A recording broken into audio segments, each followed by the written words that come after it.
Yo, what up YouTube? So, I bet this feels a little bit strange because it's been a while since I've done a video which doesn't involve the camera being on that window over there. But I thought I'd change it up a little bit today. So, yeah, in today's video then, I fancied just going through one of my upper body workouts in my latest training block.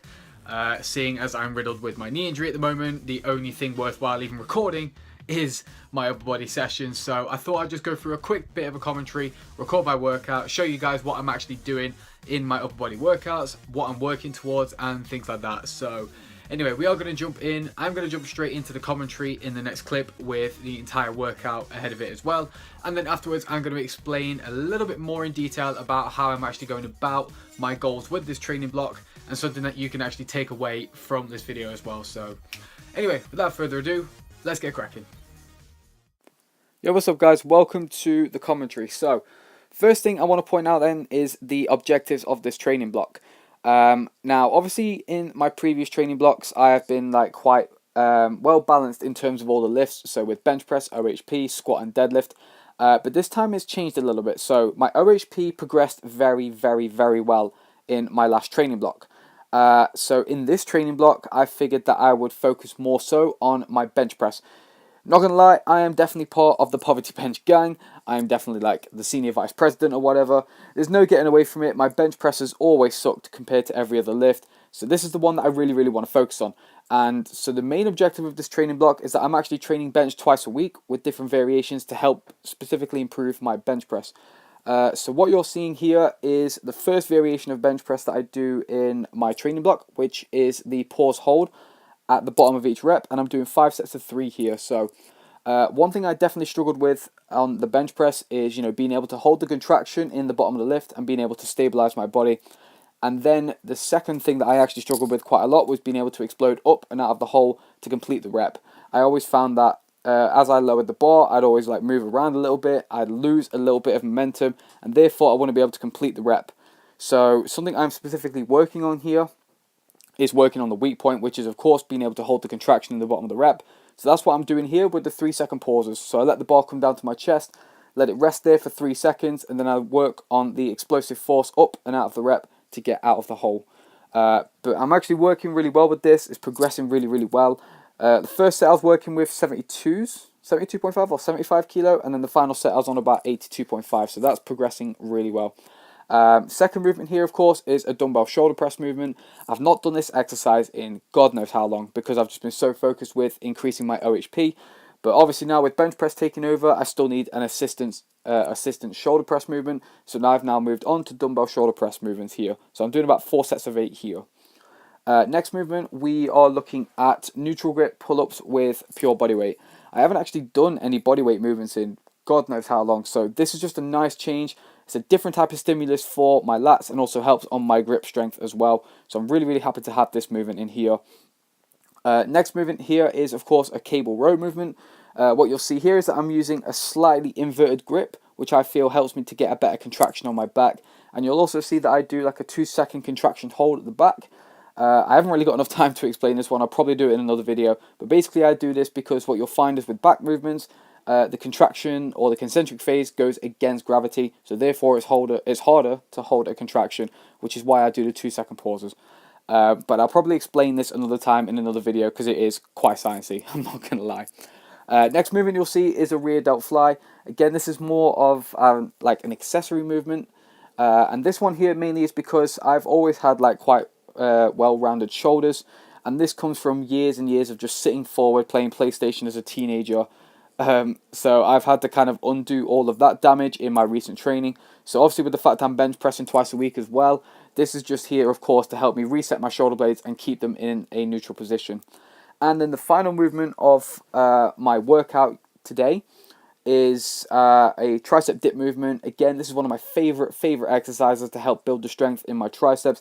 And I'm progressing really well on this from training block to training block at the moment. And this is just going to help again with the pressing movements in my bench.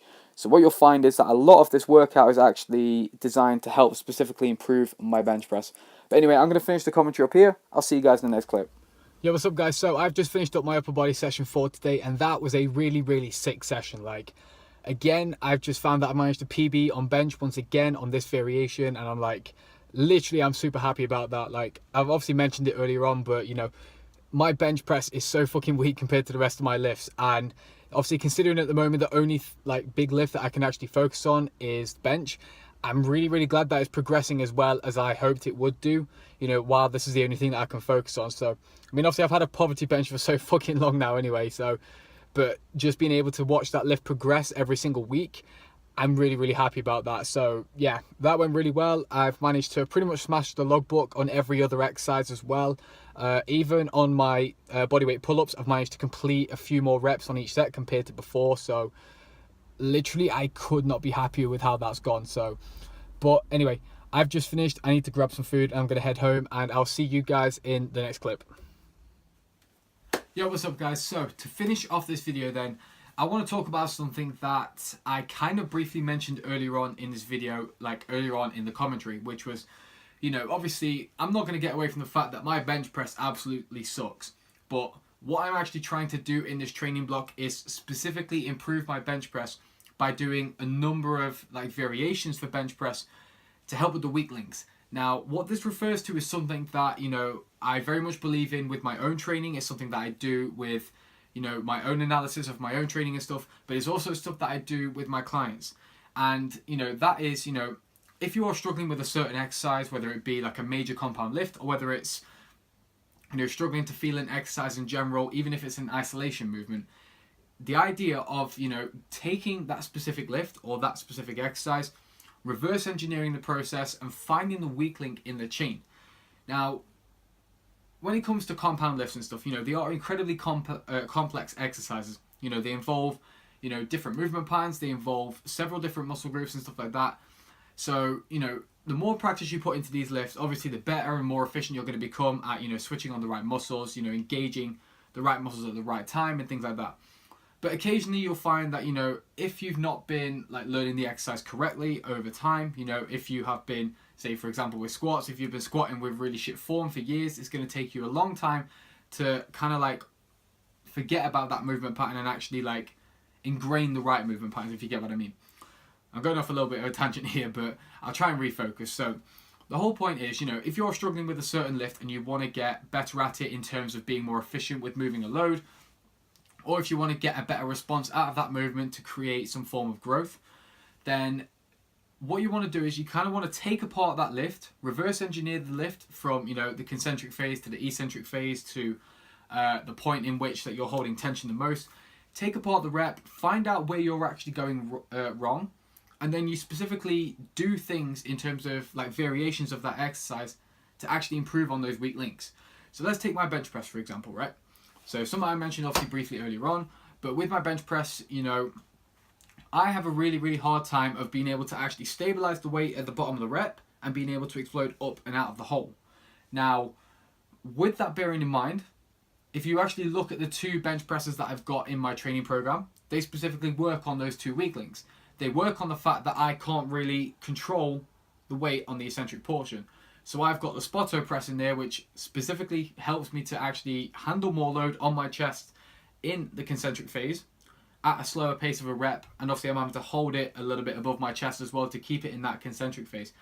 But then if you also look as well, you know, I struggle to hold the rep at the bottom as well. So therefore I've got a 3-second pause on a bench press on my 5x3s, which you guys obviously would have seen earlier on. That's working on those specific weak points of my bench press. And by working on that and being able to, you know, handle more load efficiently with like linear progression over time and stuff, you know, with progressive overload and things like that, eventually that's going to be able to work on those weak links, it's going to help strengthen them, and that's going to improve the overall efficiency of my bench press. And you want to take that same concept with all other types of exercises and stuff that you actually struggle with. So let's take a squat for example. If in a squat, you know, if you really struggle to actually hold the squat in the bottom of the rep and be able to explode up and out the hole, then what you might need to work on, for example, is you might need to be able to learn how to get better at holding the weight in the bottom of the rep and being able to like forcibly focus on pushing up and out the rep. So for you, you might want to take like a box squat, or you might want to take like a paused squat where you actually hold the rep below parallel for 3 seconds or whatever, and you learn to be able to explode up and out the rep with a certain amount of load. So that is just an example of something that you could do. But whatever lift it might be, whether it is an isolation or a compound, the best thing you can do is just take apart the repetition, find out where you're losing tension, or find out where other muscle groups are taking over where they shouldn't be. Find out what the problem is, and then do specific variations of that movement, you know, with a little bit of research and stuff like that. Do specific variations of that movement to help work on those weak links. Because once you fix those weak links, the chain then becomes strong. That's going to improve your movement pattern. That's going to improve the efficiency of that exercise. And that, in return, that's going to help you get bigger and stronger. So that's what I wanted to kind of end this video on, guys. You know, if you are struggling with a lift, whatever it may be, you know, reverse engineer the process, take apart the rep, find the weak link, work on the weak link. In return, you're going to get hella strong and get jacked as fuck, basically. So anyway, I'm going to end the video here then, guys. Thank you so much for watching. I hope you guys enjoyed this one. Let me know what you think of it in the comments below, or drop me a message and whatnot. I'll see you guys in another video very shortly. Have a good day. Peace out.